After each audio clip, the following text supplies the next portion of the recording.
Hey friends! Welcome to the Glowforge 101 series here on Auntie YouTube channel. I'm Katie from Things Katie Makes, where I share Glowforge projects I'm working on and any tips and tricks I learn along the way. My goal is to help bring you the information you need to make cool stuff as simply as possible. Today, we'll take a look at your machine. What comes in the box, all the important parts, how to install and remove them, and a quick overview of what you'll want to keep clean. First, open your box. You'll want to follow the video instructions provided by Glowforge and save your box. Should something happen and you need to send it back, you'll have to pay about $250 for the replacement box. Any orange knobs, tabs, clips, and silicone strips should be saved as well. So, what came in your box? Your Glowforge itself, the printer head and the lens remover, your power cord, your crumb tray, your exhaust hose for venting and the clamping to connect, and a bunch of proof grade materials so you can get started making right away. Here's a quick reminder to read the safety manual once you've bought your Glowforge, as you'll want to understand what you need to do to ensure you don't have any fires and to operate the machine safely. Let's take a look at the machine itself before we connect everything. Starting from the back, you will see the exhaust fan and where you will connect the exhaust hose. For me, this was one of the more challenging pieces to do, as these clamps are really hard to open, so there are other options available if you want to look into that. Anytime you clean your machine, you'll want to remove the hose and clean this fan back here on the back using compressed air and microfiber cloths with a cleaning solution. It can get pretty dirty back here and it can slow down the cutting on your machine or make a little more dust and fire inside, so you'll want to keep it clean. Make sure when you connect your venting hose, you try to keep the distance to venting as short as possible. This means your machine will vent easier.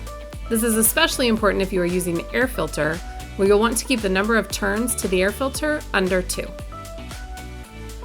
Also on the back, you'll see the power button next to where you insert the female end of your plug. Wherever you place your Glowforge, you'll want good access to power in the plug. If something does go wrong, the first thing you'll want to do is pull that plug to shut your machine down immediately.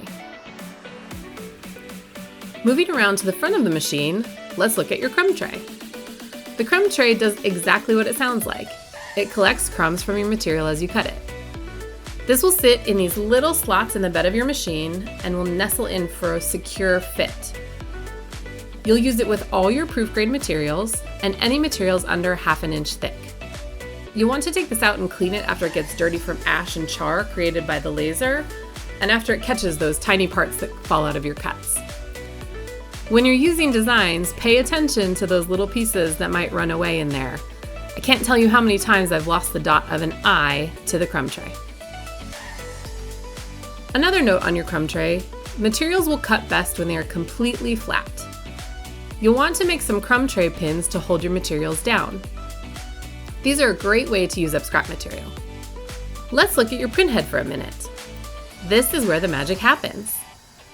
You'll see the lens seated down inside of the print head. Let's remove it and take a look. This is one of the most precious parts of your machine, so be careful with it. You'll use the lens removal tool to take it out and only touch the sides of the lens so you don't damage it.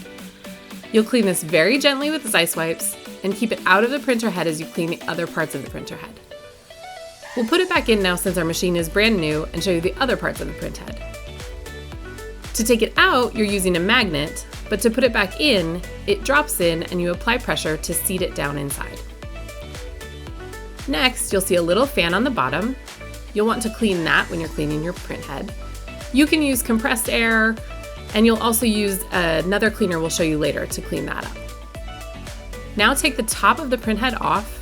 It's held on by magnets, and you'll see a blue plastic piece with a Glowforge symbol. This holds another mirror that you'll remove and clean and place back when finished. This may not feel entirely secure when you place it, but as long as your Glowforge symbol is facing you and your piece is settled, you're good to go. Now we'll place the printer head. This is one of the most exciting parts of this setup because your machine will start to look complete. To place the print head on, you'll set it near the metal plate and push gently until it is seated on the machine by a magnet.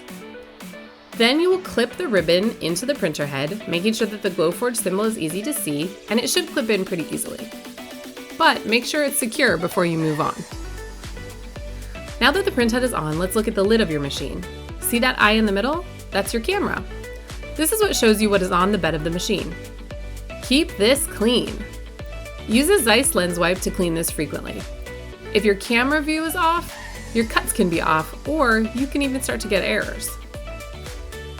Now that we've placed all our parts, we have one final piece to see, and that is your magic button. I love that Glowforge calls this a magic button because that's how I feel about it. Every time I press it, I'm amazed at what I'm able to do. In our next video, we will get connected to our machine and make our very first cut.